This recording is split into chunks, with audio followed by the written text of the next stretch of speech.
Welcome to Solving Quadratic Functions by Factoring. Today we're going to be writing quadratic equations in standard form, and we're going to be solving quadratic equations by factoring. But the first thing we want to do is to figure out what it means to solve a quadratic function. So we know that quadratic functions, when we graph them, are going to look like parabolas. So let's draw an example of an x and y graph with a parabola on it.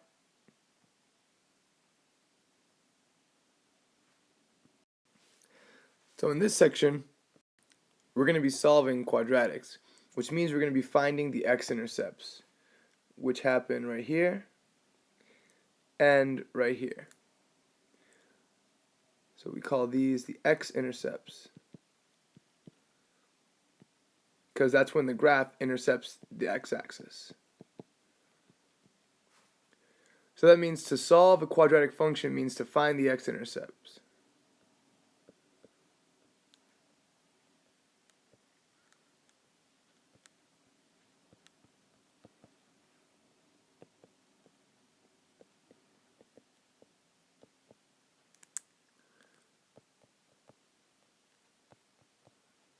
Now there's a few different terms for x-intercepts that you'll see in this chapter, so we want to just go over some of those now.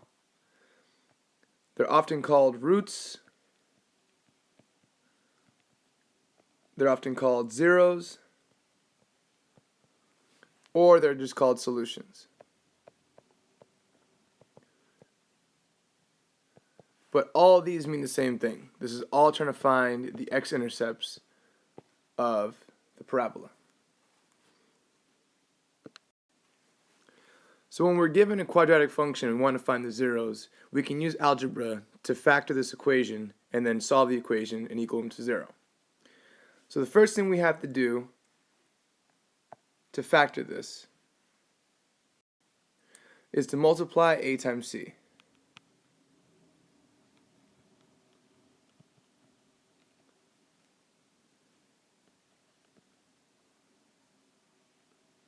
Now we're going to remember a and c because a and c come from the standard form of a quadratic function. So here in this equation, our a equals 1 and our c equals -3. So when we multiply a times c, we get -3. Once we get this number, our next goal is to find two products of this number that combine to give us our middle number, b. So the next step is find products of -3 that combine to give you b. Now b in this equation is 2. So we want to find factors of -3 that can possibly combine to be 2. Well, we know 3 and 1 could give us 2 if 3 was positive and 1 was negative. So these are our two terms. Now our third step is to rewrite this quadratic. We want to rewrite it using these numbers right here. So for number 3, our f of x is going to equal this. X squared is going to stay the same, but now this 2x, we're going to rewrite this. We're going to change this to be 3x minus 1x, or just x minus 3. Now notice that if we combine 3x and -x, we'd get 2x. All we're doing is we're rewriting it now. And the reason that we're rewriting it is because now we want to factor by grouping. So now we're going to factor by grouping.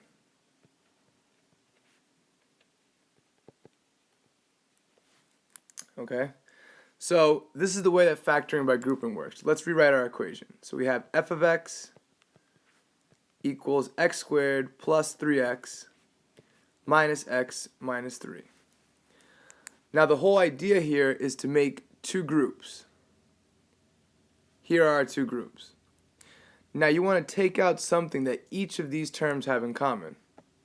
So for our first group, we see they both have an x. So we take an x out. If we take an x out, we're left with x plus 3. Now for the second group, they both have a -1 in common. So we take out a -1.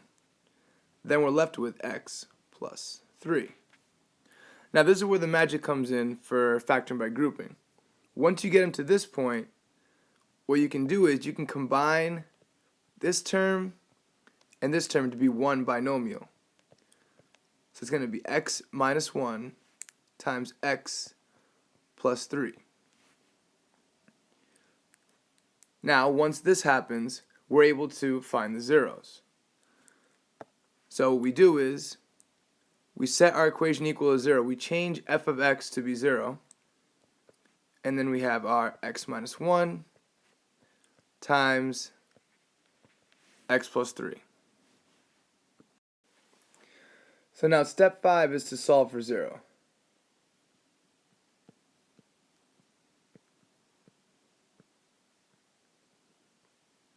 So we had our equation equal to 0 because we want to find where this parabola crosses the x-axis.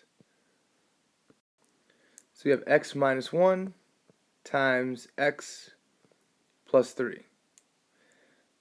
Now to solve for 0, all we do is set both of these equations equal to 0.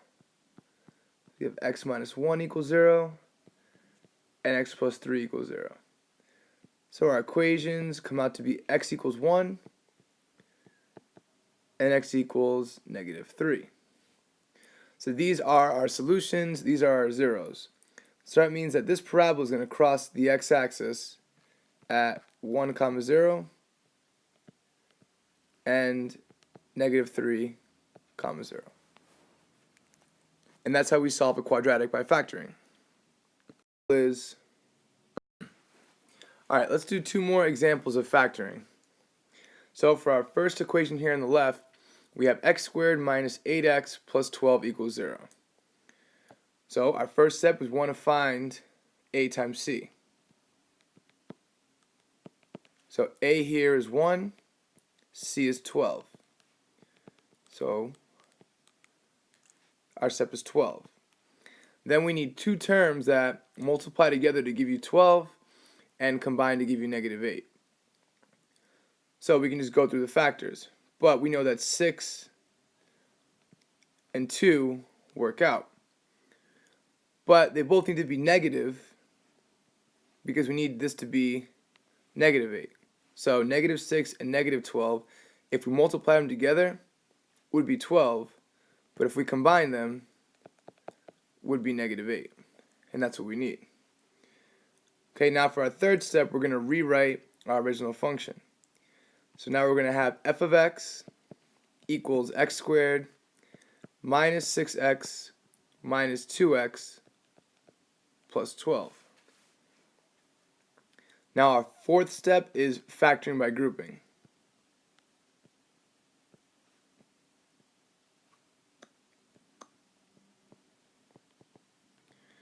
Okay, and while we're at it, I'm just going to set this equal to 0 so we can solve this after. So we have 0 equals, now I want to make my two groups, so I'll rewrite this here, x squared minus 6x minus 2x plus 12. So look at my first group, and they both have an x in common. So I take an x out, and I have x minus 6 left. And for my next group, they have a -2. So take a -2 out, and now I have x minus 6. So the whole goal with it is once you get these two to be the same, you can factor by grouping. So I combine the x and the -2. Now I have x minus 2 times x minus 6. Then for my fifth step, I just equal both those equations to 0. So I have x minus 2 equals 0 and x minus 6 equals 0.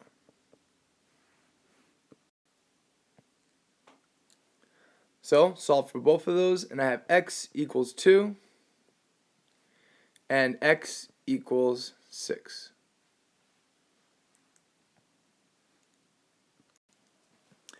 Alright, now let's work on the second function on the right. Now since this quadratic doesn't have 3 terms, we're not going to factor by grouping. We're going to factor by taking out a common term. So we're going to factor out a common term.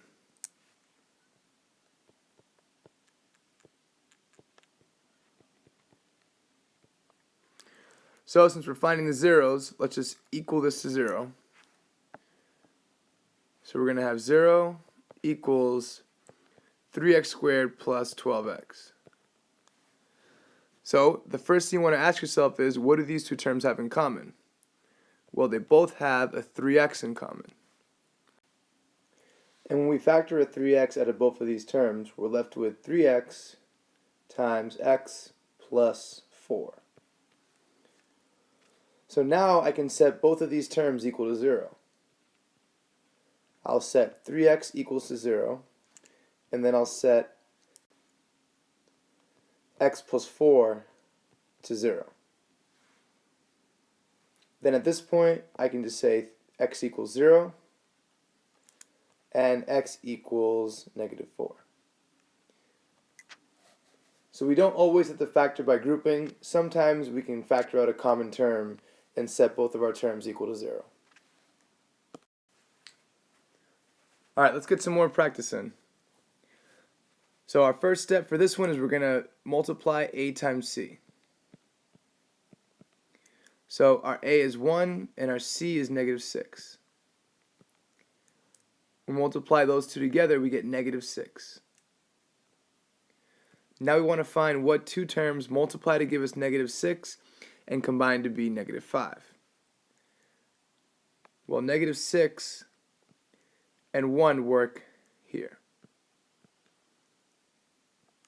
Now we're going to rewrite our original quadratic function as x squared minus 6x plus 1x, or just x, minus 6. And we're going to set this to 0. Then we're going to factor by grouping. So in the first group, they have an x in common. So we take an x out and we have x minus 6. For the second group, we can just factor out the number 1.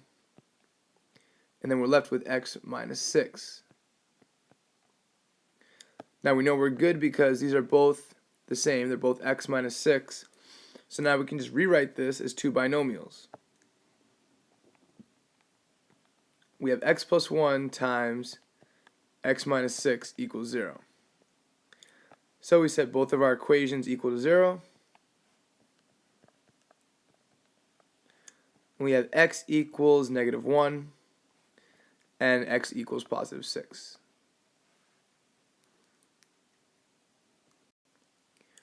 Alright, for the next quadratic, we don't need to factor by grouping. We can just factor out a common term. So we'll turn this to a 0 because we want to find the zeros. Then we want to factor out a common term. Well, these both have an x in common. So when we factor an x out, we're left with x times x minus 8. We set both of those equations equal to 0. And we already have our first 0 here. And our second 0 would be 8. So remember that these are coordinate points.